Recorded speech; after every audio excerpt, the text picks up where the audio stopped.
Bonjour, bienvenue sur Sudocadavre. Je me suis rendu compte récemment que je n'avais jamais présenté de Windoku sur cette chaîne, ce qui est assez incroyable parce que c'est une variante très courante de Sudoku et que j'apprécie particulièrement. Et donc je suis allé chercher un Windoku sur le site de Bastien Vialgem, qui est, comme je le dis souvent, le boss du Sudoku français. C'est-à-dire le meilleur joueur de Sudoku, le meilleur pour résoudre des grilles et un excellent auteur par ailleurs. Donc voici ce Windoku qui a été publié, qu'il a publié en novembre 2015. Et la règle est assez simple. En dehors des règles habituelles du Sudoku, on a en plus ici des régions qui sont grisées et qui, comme les autres blocs 3-3, contiennent également les chiffres de 1 à 9.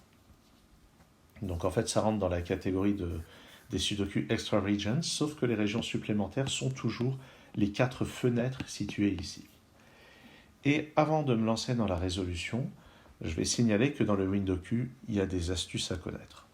Alors, cette astuce à connaître, c'est le fait que quand on regarde les 3 colonnes qui sont là, et le raisonnement marchera pareil pour ces 3 colonnes, pour ces 3 lignes et ainsi de suite, quand on considère donc ces 3 colonnes, globalement, chaque chiffre de 1 à 9 est présent exactement 3 fois, puisqu'il est présent exactement une fois dans chaque colonne. Mais il est présent, chaque chiffre, exactement une fois dans chacune des 2 fenêtres, donc il est présent exactement une fois dans les 9 cases restantes, cases que je vais colorier ici. Donc si on prend toutes ces cases que je viens de colorier, que je suis en train de colorier, elles contiennent exactement une fois les chiffres de 1 à 9. J'aurais dit pourquoi. Les chiffres sont présents exactement 3 fois au cumul de ces 3 colonnes, dont exactement une fois là-dedans, exactement une fois là-dedans, donc par élimination, exactement une fois là-dedans.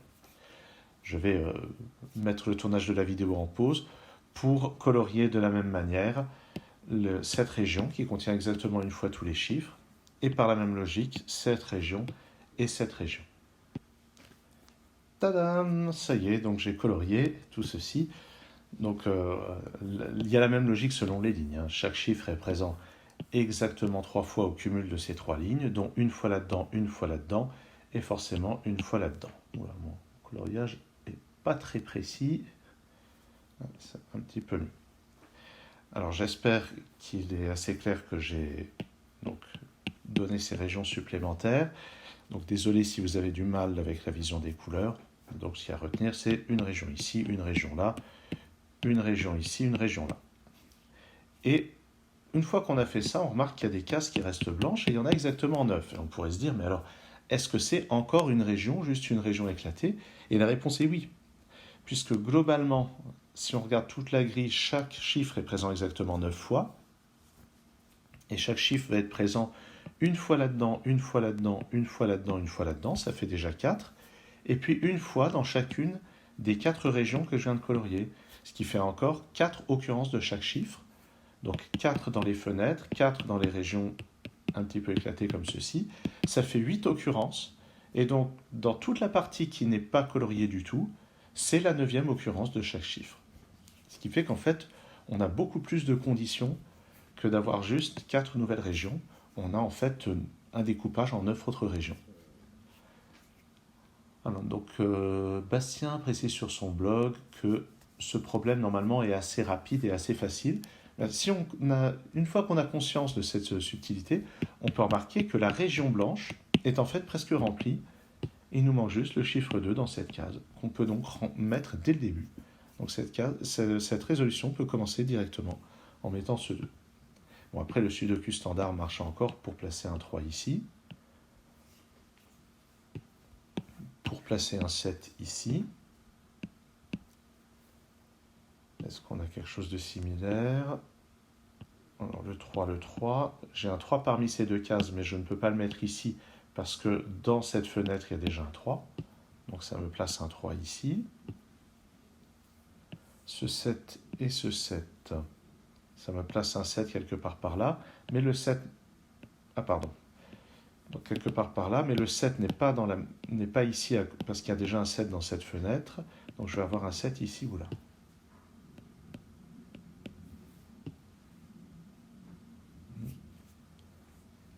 Si je regarde les deux, 1, 2, 1, 2, 1, 2, j'ai un 2 ici. Et si je regarde ce 2 et ce 2, donc je sais que dans cette fenêtre, le 2 n'est pas là-dedans, il n'est pas là non plus, donc il est forcément là. Avec le 2 ici et le 2 là, je vais avoir un 2 parmi ces deux cases. Dans cette fenêtre, est-ce que j'ai de restriction sur le 2? J'ai pas l'impression.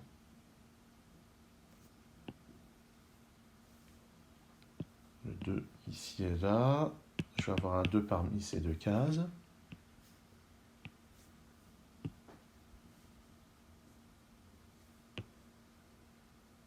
Alors, est-ce que... En fait...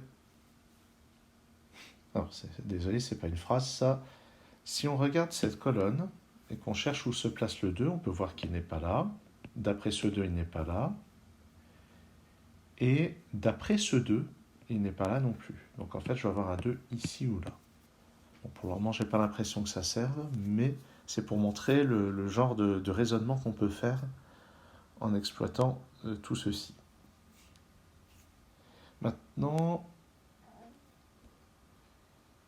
si on prend cette fenêtre, on remarque que le 7 qui est ici interdit de mettre le 7 là, ce 7 interdit de mettre le 7 là, en fait ce 7 interdit ces cases là, donc il ne reste plus que celle-ci.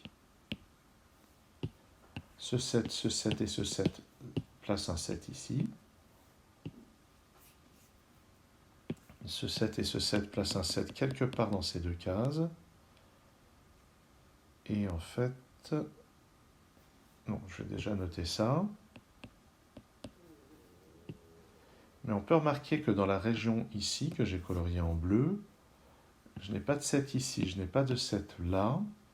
Donc le 7 de cette région est forcément quelque part par là. Il n'est pas ici, donc il est quelque part entre ces deux cases. Donc je vais noter qu'il y a un 7 ici. Donc il se peut très bien qu'on ait un 7 ici, ou bien dans ces deux cases ici en biais. Où est-ce que je vais regarder maintenant? Ce 6 et ce 6. Oups. Bon, apparemment j'avais fait une capture d'écran sans faire exprès qui a entraîné quelque chose de bizarre. Donc, où est-ce que j'en étais? J'étais en train de regarder ce 6 et ce 6. Je vais donc avoir un 6 quelque part parmi ces deux cases. Est-ce que je peux faire mieux? J'ai pas l'impression. Donc j'ai un 6 ici ou là, donc dans une logique de sudoku complètement standard. Alors regardons cette fenêtre et le 8. Le 8 n'est pas là, il n'est pas là, donc le 8 est là, dans cette fenêtre. Maintenant, le 8, ça me dit que dans ce bloc, le 8 est quelque part par là, mais le 8 empêche d'être dans cette fenêtre, donc j'ai un 8 ici.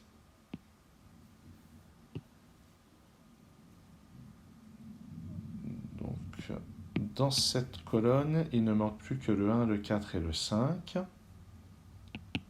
Ici, c'est donc 1 ou 4. Ici, c'est 4 ou 5, en utilisant ce 1, et ici, c'est 1, 4 ou 5. Et ce que je trouve intéressant, c'est que donc, puisqu'ici il n'y a pas de 5, je suis sûr d'avoir un 5 parmi ces deux cases. Et donc dans le reste de cette région que j'ai coloriée en vert clair, il ne peut pas y avoir de 5. Bon, ici c'était donné par ce chiffre, mais c'est plus intéressant ici. Ici, je sais qu'il n'y a pas de 5. Par conséquent, dans la colonne, le 5 va être ici ou là.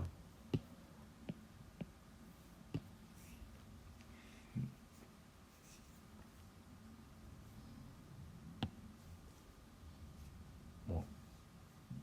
Alors, dans cette fenêtre, le 2 n'est pas là ni là. Ah, il pourrait encore être à plusieurs endroits.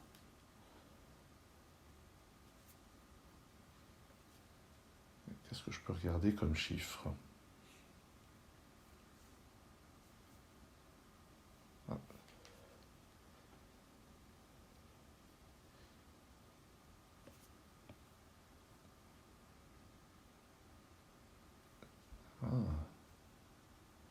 Bon, évidemment, quand c'est Bastien qui dit que c'est facile, il faut prendre avec des pincettes. C'est un joueur tellement fort.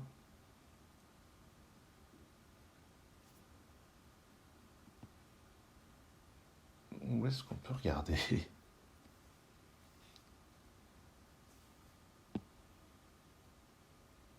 Aïe, aïe, aïe. Je sais qu'il y a pas mal de gens qui refusent même d'essayer les, les Windows-Q en compétition. Tellement c'est une formule qui les effraie parce qu'on ne sait pas trop regarder et c'est exactement ce qui est en train de m'arriver. Là-dedans, je dois avoir un 3 et un 6 quelque part. Notez que le 6 ne peut pas être là à cause de la logique de fenêtre, donc j'ai un 6 ici ou là.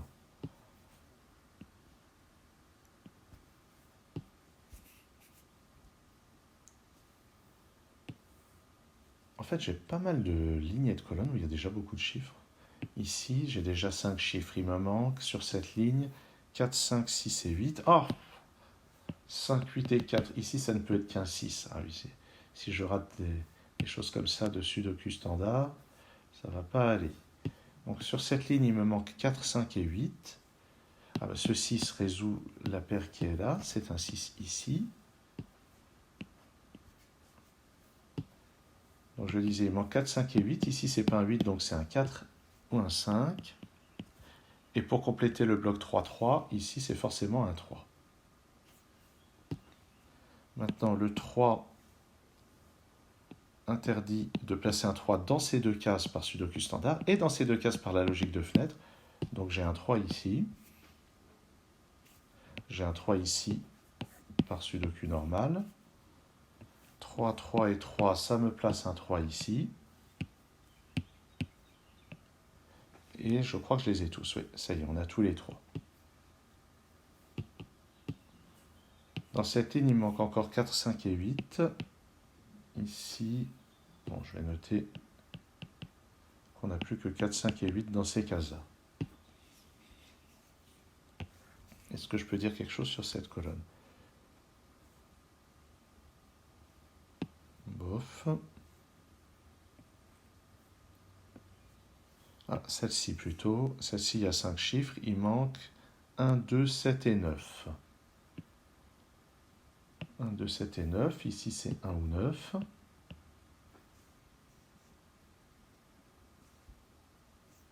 Je n'ai pas l'impression d'avoir beaucoup plus de restrictions. Dans ce bloc aussi, il me manque 1, 2, 7 et 9. D'après ce 2 et ce 7, ici, c'est un 1 ou un 9.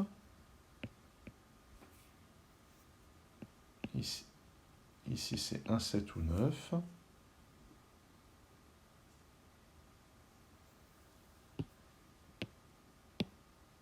Ici, c'est 1, 2 ou 9.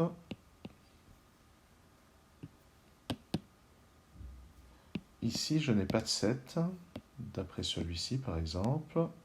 Donc, donc c'est également 1, 2 ou 9. Ah oui, en fait, ce 7 et ce 7 me plaçaient un 7 ici par Sudoku standard, ce qui me permet d'en placer un ici. Ouais, j'avais encore raté la logique de Sudoku standard. Dans cette colonne, il me manque un 2, il n'est pas là. Ah oui, en fait, ce 7 me place un 7 ici. Je suis en train de souiller mes coloriages. Je suis en train de dire, donc j'ai pas de 2 ici, donc il va être là dans la colonne. Donc je n'ai pas de 2 ici. Ah, donc dans cette région qui est là, le 2 n'est pas là. Il n'est pas là, il ne peut plus être qu'ici. Donc pas là. On voit donc qu'il y a un 1 parmi ces deux cases, donc je n'ai pas de 1 à cet endroit-là. Et dans cette colonne, le 1 est forcément là-haut. D'accord, ça commence à se débloquer là. Donc dans cette colonne, il me manque un 1 et un 9. J'ai donc un 1 ou un 9 ici.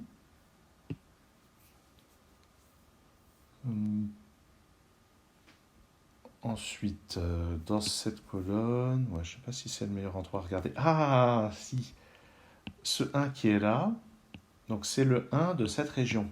Donc je sais que je n'ai pas de 1 là-dedans. Et dans cette colonne, le 1 est forcément ici maintenant.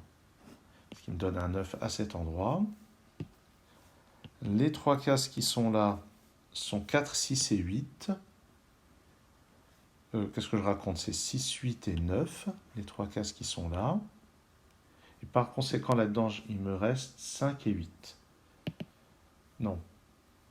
Non, j'ai dit 6, 8 et 9, donc ces 2 cases sont 5 et 4. Voilà.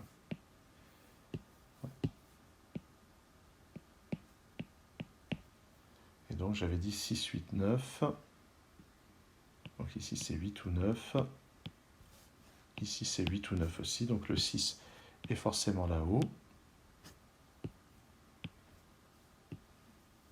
6 et 6.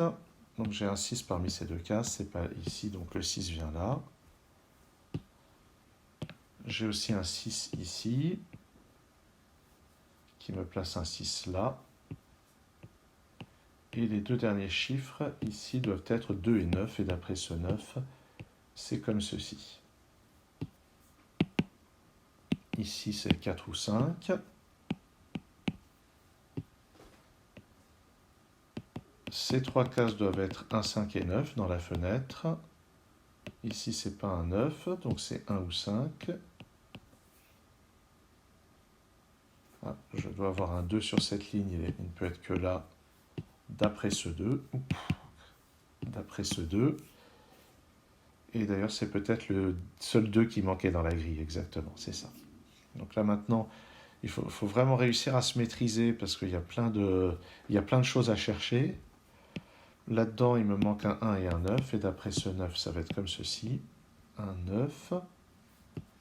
Pour compléter cette fenêtre ici, c'est un 4 ou un 5. Ce 1 me donne ici un 5. Pour compléter cette fenêtre, il me faut ici un 1 ou un 9, mais d'après ce 1, c'est un 9. Ce qui place donc un 1 ici. Un 9 là-haut, un 8, puis un 9.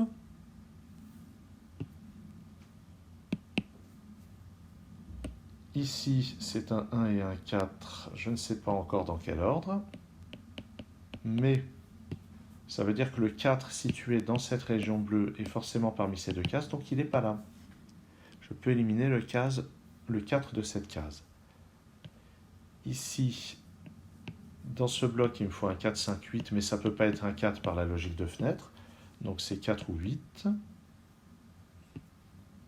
Dans cette colonne, il me faut un 1, il n'est pas là, donc il est là. Ce que j'aurais pu trouver juste en regardant le bloc 3-3, à vrai dire. Dans cette colonne, il me faut 4, 5 et 8. Donc là-haut, c'est 5 ou 8. Ici, c'est 4 ou 8. Ici, 4, 5 ou 8. Il me manque encore un 9 dans cette fenêtre. Il n'est pas là, donc il est là. Ici, c'est pas un 8, donc en fait, dans cette colonne, il me manque 4 et 5. Il me faut 1 sur la troisième ligne, il est forcément là. Ça me donne en bas un 4, un 1. Là-haut. Donc, ça ne peut pas être un 4. Donc, dans cette colonne, il me manque 5 et 8 ici. Un 9 pour compléter la ligne. Un 8 pour compléter cette colonne. Et maintenant, il n'y a plus qu'à éliminer. Ça, c'est un 4, un 5, un 8. Ici, un 5. Ici, un 8, un 4, un 5, 4, 5. Ici, c'est pas un 8, donc ici, c'est un 8. Ici, c'est un 4, ici, c'est un 5. Ici, un 4, ici, un 5. Ici, un 4. Et ça a l'air de marcher. Voilà. Donc, effectivement, la grille n'était pas spécialement difficile. J'ai mis un certain temps pour la résoudre parce que j'ai un petit peu du mal à m'y retrouver tellement il y a d'informations. Peut-être que les couleurs n'étaient pas nécessaires, peut-être qu'elles troublaient plus qu'autre chose. En tout cas, il y a énormément d'interactions entre les différentes régions. Et je dirais que c'est ça qui fait finalement la difficulté, c'est d'aller piocher dans la quantité d'informations, ce qui va vraiment permettre d'avancer. Merci d'avoir suivi cette vidéo et à très bientôt sur Sudokanar.